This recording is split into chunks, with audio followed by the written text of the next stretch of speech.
Thank you, Chairman.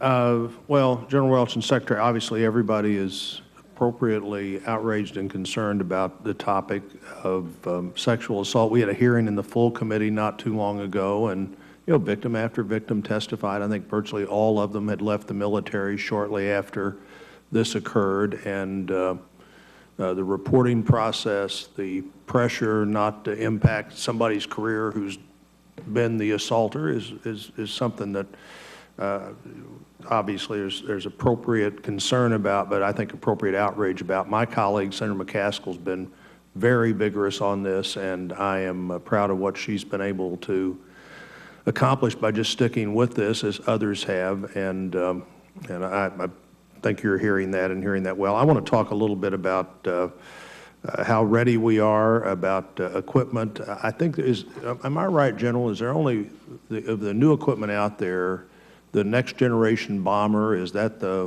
one piece of major equipment that you all are focused on now at the top of a new equipment list? So we really have three programs that are top of our modernization list. The lead one, the priority, is the KC-46 tanker. That puts global in everything we do. We have to modernize our tanker fleet. The second one is the F-35. We've committed to the F-35 program because we need the airplane.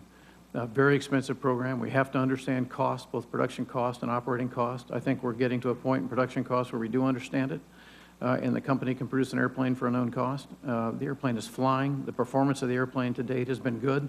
The crews who are flying it tell us it performs as advertised. We have a lot of work to do, but we're on a good track, a very stable, steady progress over the last 2 years. And the third is a long-range strike bomber, which we believe is essential to the nation's options in the future. That program is also on track, no impact to it from sequestration.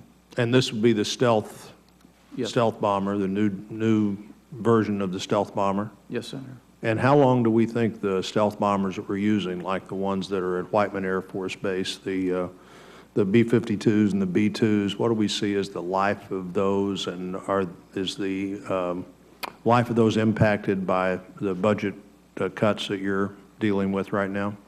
Senator, the modernization programs that we're doing across our fleet are things that the Secretary has asked us to do a review on and make sure that as we look at lower top lines for the next 9 years, as Chairman Mikulski mentioned, that we take a very clear look at what is absolutely mandatory for us to continue.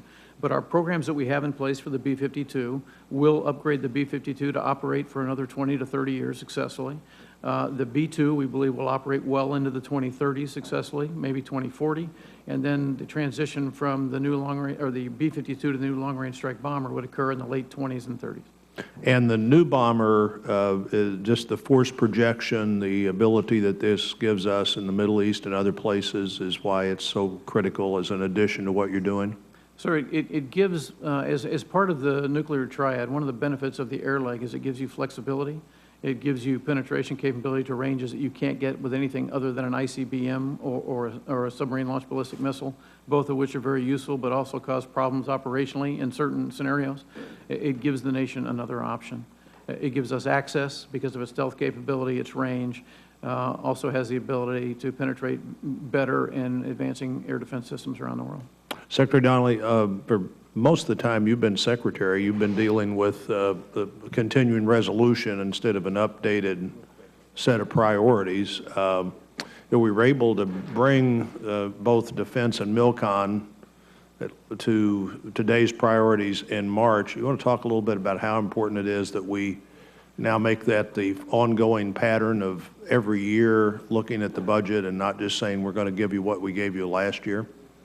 Well, as I indicated in my testimony, sir, we think a return to regular order is much needed. And I think actually as the Congress and especially this committee looks at sort of out-year appropriations, what the defense leadership is looking for most intently is stability.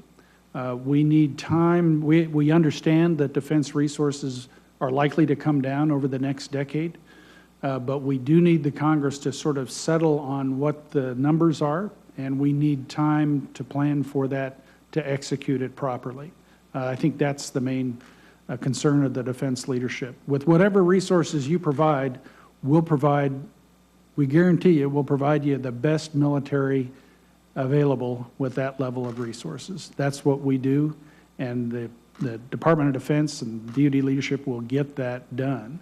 The issue is we're not sure what the numbers are, and to be making decisions year after year, and sometimes, as in fiscal year 13, months at a time or weeks at a time is not efficient for the department, and it prevents us actually from making some strategic decisions which we would like to make if we understood where the longer-term intent was from the Congress, and we had more stability in planning.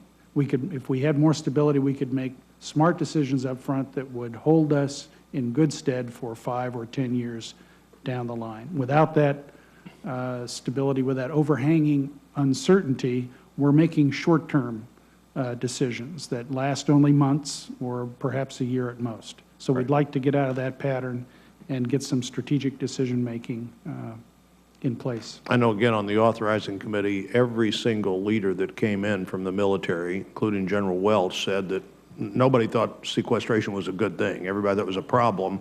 But at some level, everybody said that the continuing resolution was an equally big problem, almost as big a problem, or Admiral McRaven said for him, a bigger problem. So solving that part of this, I think, does matter a lot, and I think the committee is shown a commitment to do that, and hopefully we'll maintain that. Thank you, Chairman.